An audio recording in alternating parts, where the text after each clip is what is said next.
DV live राजधानी दिल्ली से 1300 kilometre दूर मधुबनी, जो विश्व प्रसिद्ध मधुबनी पेंटिंग पान मखाना के लिए जानी जाती है, वहाँ पहुँच चुकी है। इस वक्त मैं मधुबनी के विधायक समीर महासेठ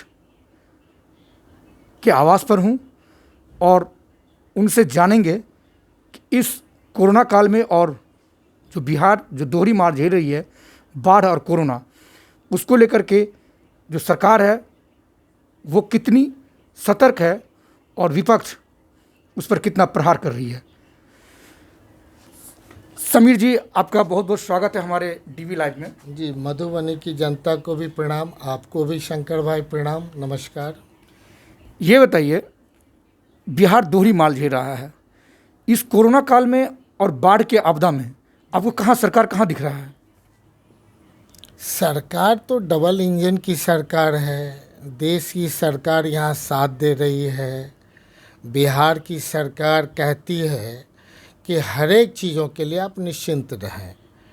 तो यहाँ के माने जो पीपुल्स परसेप्शन जा रहा है वो यही जा रहा है कि सरकार केवल कहती है, लेकिन सच्चाई इससे कंप्लीट हट करके है कि जब कभी भी आपको किसी भी प्रकार का कष्ट हो जाए, तकलीफ़ हो, सरकार से अपेक्षा है, चाहे छोटी चीज़ हो चाहे बड़ी चीज़ हो, चाहे विपत्ति काल में आपदा से रिलेटेड कोई बात हो, लेकिन सरकार सरकार है।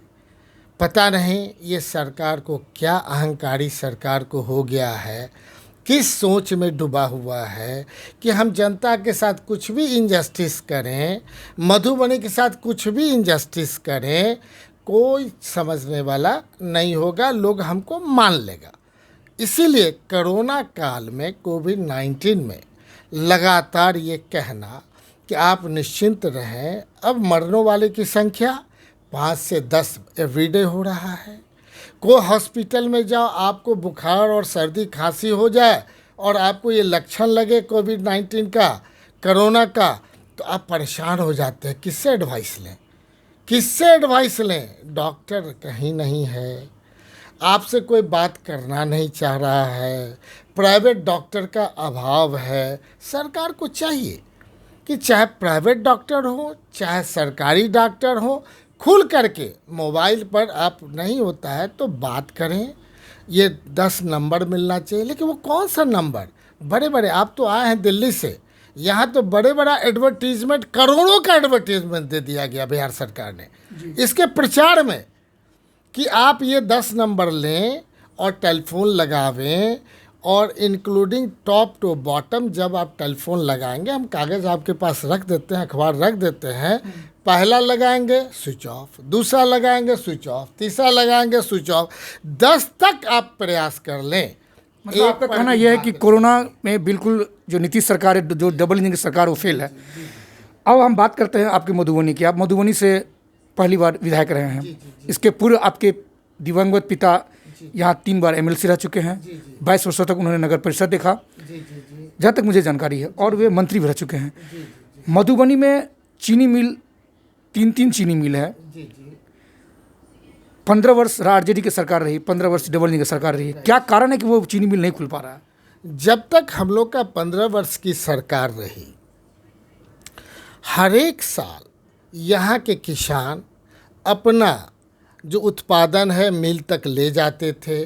सरकार लॉस में भी अगर चीनी मिलें थी तो भी सरकार चलाती थी किसानों के लिए, मज़दूरों के लिए। लेकिन ये 15 साल में कंप्लीट उल्टा हो गया। सरकार के मन में ये आया कि क्यों यहाँ बेरोजगार तो यहाँ से चला ही जाता है, पलायन कर जाता है, क्यों हम इसके बारे में सोचें। एक तरफ बाढ़ का, सुखाड़ का, और दूसरे तरफ किसानों का कोई ख्याल नहीं रखा गया, और चीनी मिलें न चलाने के साथ साथ उसे बेच दी गई। न रहेगा बांस न बजेगा बंसुरी। यहाँ तो बस वही बात है, केवल लोग राजनीति करते हैं। 4 बार MP हो गए चीनी मिल के नाम पे, 4 बार MLA हो गए चीनी मिल के नाम पे, और हम जब MLA बने सरकार ने पूरी तरह चीनी मिल को बेच दिया। बचा क्या है? अब पूरे जिला में 3 चीनी मिल के बाद अब एक लोहट बचा है, जो किसान लाठी लेके रोक दिया कि हम नहीं इसको ले जाने देंगे, तभी वो बच गया। तो भी सरकार, जिद्दी सरकार, ऐसी सरकार जो उसको बियाडा को ज़मीन दे दिया। अब हम सरकार से यही ना चाहेंगे कि अब कम से कम किसान हित का ही केवल यहाँ इंडस्ट्रीज खुले, क्योंकि आपने जो सोचा वही करिएगा।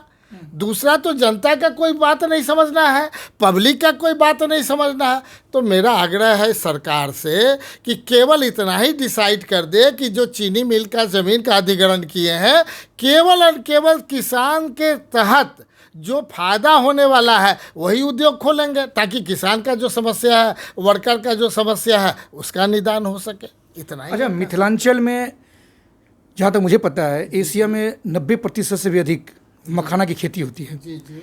और मधुबनी पेंटिंग्स को तो पूरे दुनिया जानती है।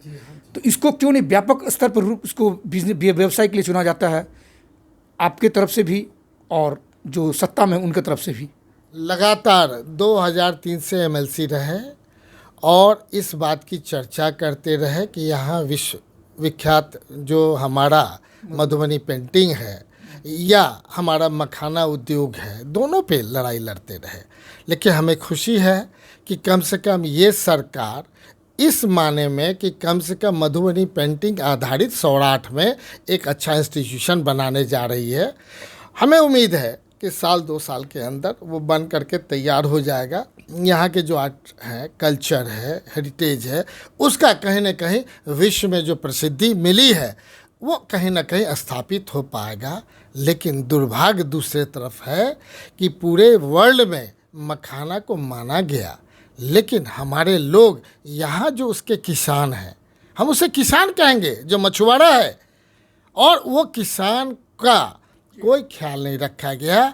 हम शून्यकाल के माध्यम से, हम निवेदन के माध्यम से, हम याचिका के माध्यम से, हम प्रश्नावली के माध्यम से, हम सब तरह से विधानसभा में लाए और सरकार को ये बताने का काम किया कि हर सूरत में सबसे पहले इन्हें किसान माना जाए, और जो भी मछली जब बाढ़ आता है तो पोखरा से पानी दह जाता है, जब हर स्थिति में आप उनको चिन्हित कर दें और आपदा की तरह जैसे किसान को 6 प्रति एकड़ देते हैं, आप इनका भी मूल्यांकन उसके हिसाब से, लागत के हिसाब से आप पैसा उतना दे दें ताकि उनको लगे कि हमारा जीवन बच गया, कोई देखने वाला नहीं। लोग मर रहे हैं, गरीबी रेखा से और नीचे जा रहे हैं, हजारों हजार। पूरे बिहार में मधुबनी एक ऐसा जगह है जो प्राइवेट और सरकारी जो है पोखरा सेकंड पर है पूरे बिहार में, मतलब 38 जिले में नंबर 2 पर आता है हमारा मधुबनी। तो ये थे मधुबनी के विधायक समीर महासेठ, जिनका पूरा परिवार मधुबनी में 4 दशकों से राजनीति में सक्रिय है, और इनका कहना है मिथिला पेंटिंग और मखाना प्रोसेसिंग से बढ़ा करके मधुबनी वासियों और जिले का नाम जहाँ विश्व में विख्यात है, रोशन है, उसी प्रकार से बाढ़ और जल भराव से भी लोगों को बहुत जल्द ये निदान करवाएंगे, ये इनका दावा है। अपने सहयोगी संतोष के साथ शंकर यादव, DV लाइव, मधुबनी।